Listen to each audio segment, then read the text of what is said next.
Live right here on this Monday morning on the early line on SportsGrid. Still over 12 hours away from tonight's national championship game in Phoenix, Arizona. But we look back on the Final Four on a Saturday night out in the desert. It has been the redemption tour all year long, even after a second consecutive outright Big Ten regular season championship for the Purdue Boilermakers. Their season would not be defined by 30-plus games. It would only be defined in its legacy felt by what they did in March and into April in an NCAA tournament. Could Purdue get to the Final Four for the first time in more than 4 decades? Check. Could Purdue reach a national championship game?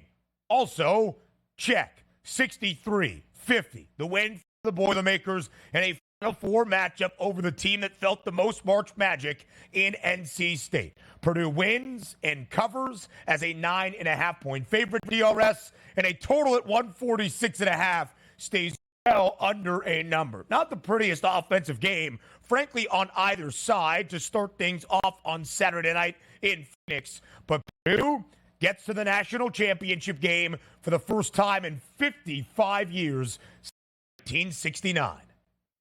Talent rises to the occasion, and Ben and I talked about entering into this March Madness tournament that we did trust Purdue. Now, I didn't trust them to even get to the Final Four or make a national championship game, but I thought they were an Elite Eight team, which was a step up of what they'd done for 2 out of the past 3 years, winning multiple games in the tournament. And if they did get beat, it probably would be to a better opponent, so we thought. But in this game, NC State sort of riding that Cinderella slipper here into the Final Four, and it really ran out on them because you saw in that game, it was a tough mismatch for them. Not the biggest team overall, not the most talented team, but again, catching fire at the right point. And you also saw Purdue. They turned the basketball over, Ben, in this game 16 times. They shot 40% as a team from the floor. That'll usually get you beat in the Final Four, not win a basketball game by 13 points and cover your number. But that's what I like about this. Purdue not bringing their A game, but still handling their business. The one thing I do like about Purdue, though, is they know where their bread is buttered. We'll knock down the 3-point shots when we're open. And they did that. They shot 40% from the line, going 10 of 25. But when you need buckets, they understand how to get the ball to Zach Edy. And you don't have to force it to him because usually you're guarded by a guy that's, I don't know, typically 6'8",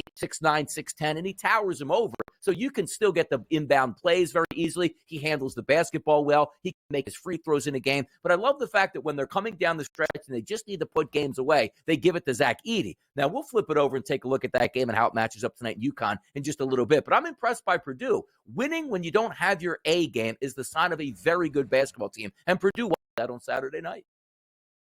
Yeah, absolutely so. Zach Edy's still a rather pedestrian 20 points and 12 rebounds. And if that's a pedestrian stat line, then you're going to be just A-okay. And for all the foul merchants out there, he took 2 free throws and he made them both. Stop with your complaining. The unfortunate thing, DRS, as we expected, the monumental and seismic battle down in the post did not really live up to the hype between Edy and DJ Burns because Burns got into foul trouble pretty early on in the opening half and early in the second 20 minutes as well. Just 8 points, 1 rebound, albeit 4 assists for DJ Burns in the national semifinal. Purdue never trailed in the game. The closest NC State outside of 4-2 very early on was down by 3 late in the opening half before a Fletcher Lawyer 3 covered a first half number for the Boilermakers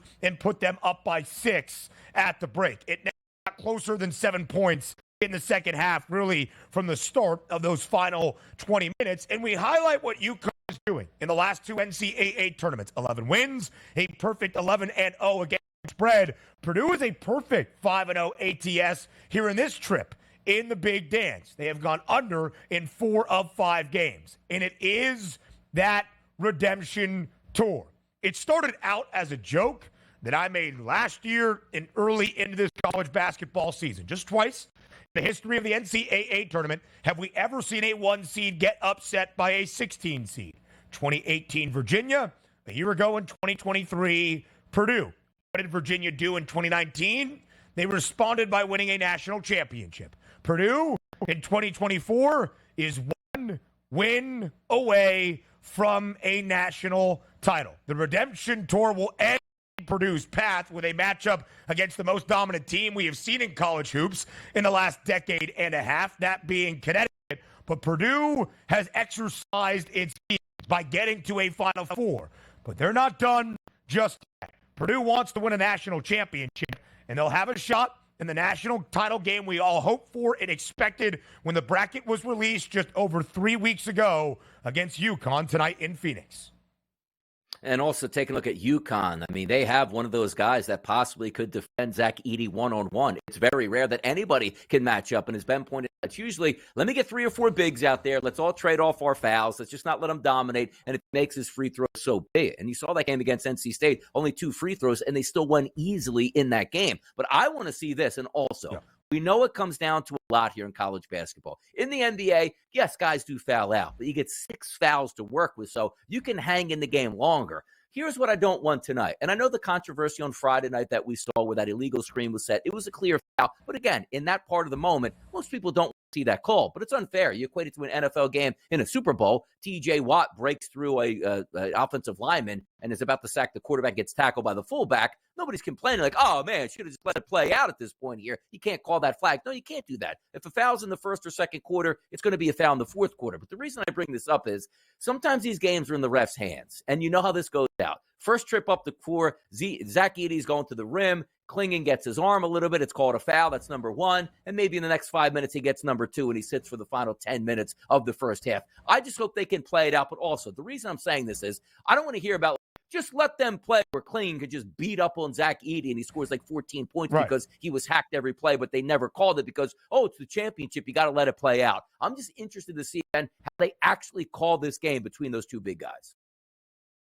You're going to ask, is this the college basketball national title game in 2024 or 1984? Yeah. We have not seen bigs dominate this sport at this level in a very long time, at least being the centerpieces of what their teams want to do offensively. And Donovan Clingan has been that for UConn as well. Before we look forward to the national championship game, give you our early handicaps here on the early line, but we'll spend the next 2 hours doing so as well. Let's round out this magical run for NC State that had its 9-game win streak snapped on Saturday night out in Phoenix. Just not enough in the most crucial game of the year for the Wolfpack. One of their leaders, their point guard, Michael O'Connell, injured early on the opening half. He was never at full health again. Foul trouble was a big issue for NC State. Both DJ Burns, Mohamed Diarra, even Ben Middlebrooks, the reserve front court mate as well. DJ Horn was the only starter to score in double figures. He had 20. Jaden Taylor off the bench did pour in 11 points. But when you think about this run, I don't think NC State is a Cinderella, but they're the 6th, 11th seed to make the Final Four in the history of the Big Dance. Regardless of how you categorize them, March momentum and magic was felt. DJ Burns Jr. became an American icon and celebrity, and NC State went from losing 3 of their 4 games in the regular season, finishing just 3 games above 500 to end out the year with their coach Kevin Keatts on a very warm seat in Raleigh, to winning 5 straight games in the ACC tournament, to earn an automatic bid to the NCAA tournament, and not just stopping there and enjoying the trip to the Big Dance, but winning 4 straight games to get to a Final Four. This is the beauty of the tournament we categorize as madness. That is the best what the NCAA tournament has to offer. No, it was great to watch, too. And also, we saw some offers go out over the past week in the Big Three, which included Caitlin Clark getting $5 million. She wants to say, you know what? Let's not go to the WNBA. Let's go to the Big Three. This is the perfect Big Three player. You take a look at DJ Burns Jr. It's half-court 3-on-3. My man could stay out there the entire game because it was pretty evident in that game against Purdue. And quite frankly, if you watch him throughout the season, which I didn't watch a lot of regular season basketball, my guy's good. 2 trips up the court. Hey, coach, man, I need a breather at this point. It would be more fun if DJ Burns was able to stay on the court the entire game and go up against Zach Edy. But come on now. That's not his game. It's not what he does. He's a lot of fun to watch. He was enjoyable all the way through. And took him over 14.5 points here in that game against Zach Edy, which he was only able to get 8, but he shot 10 times. If you'd have told me before the game had done, he's going to shoot 10 times, I probably still would have taken over that 14.5 points here. It just wasn't meant to be, but a great run by the NC State Wolfpack, something that nobody saw coming, not even the team itself, not the coach, not the fan base at all, to get 9 straight victories to end the season when you weren't making the college basketball tournament to show up in the Final Four, and you lost to Purdue. That's a really good ball club here, so good on NC State for making it that far. Still the lowest seed we've ever seen reach the men's national championship game in the NCAA tournament is an 8. We saw FAU as a 9 seed get to the Final Four a season ago. We have seen 6 11 seeds. That's the lowest seed line to reach a Final Four, but they come up short often, of course, in the 6 times we have seen, at least in that small sample size, from a national title game. At a certain point, the March Magic just starts to dwindle out a little bit. Most people asking DJ Burns to play in the National Football League on an O-line. Donnie making a pitch to get DJ Burns into the big 3. You think of things, and Donnie goes outside the box. So, DRS, let's talk about the national championship game that we have on this Monday. And I want to start with the line movement. Early hypothetical matchups in the game that seemed most likely by the time we got to the Elite 8 and in the Final Four had UConn as a 5.5-point favorite, maybe a 4.5-point favorite. Now Connecticut is a 6.5-point favorite. After Purdue won in the Final Four on Saturday, UConn's price to win the title, money line, as you see there, now minus 295, was minus 185, and Purdue was plus 160. What do you make of the market movement we have seen just from the conclusion of the Final Four on Saturday? I think we talked on Friday and had the right conclusion here, depending on how these games ended up. And it's no knock on Purdue. They won by double digits and covered the spread. But when you're talking about a team like UConn that continues to beat good opponents here and shouting them by double digits every round, and also Alabama played a good basketball game, you're left at the end of it saying, wait a second, if Alabama played that well technically here and still got beat by double digits, what the heck is Purdue going to do? And also, you're looking at the matchup. Let's just say if UConn was just 4 guards and a center that was like 6'6" because he was athletic, you'd say, uh-oh, here we go. Purdue's got a good matchup. You have the ultimate equalizer on one side of Donovan Clingan with maybe the best 4 players outside of Clingan already on his team. And everybody does something special. Did you see the box score on Saturday night? All starters well into double digits. There's nothing UConn doesn't do well, which includes, oh no, it's the biggest stage. They're going to get scared. They just won the national championship last year like a buzzsaw as well.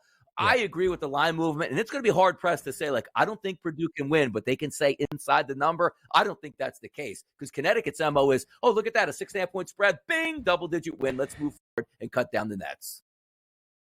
Dan Hurley does not stop, never will stop. It is his motor and his engine and the inventive fire that he can have at time to be that master motivator for Connecticut. We have talked often on UConn's run to a second consecutive national championship game. Is there a team somewhere else in the bracket that presents a challenge to UConn that would have a matchup advantage over Dan Hurley's Huskies? The answer was no. The answer still is no. Purdue is probably the second best team in this NCAA tournament, and I believe they are fit for a national title test against Connecticut, but I don't think there's anything Purdue does exceptionally well that UConn is not ready for.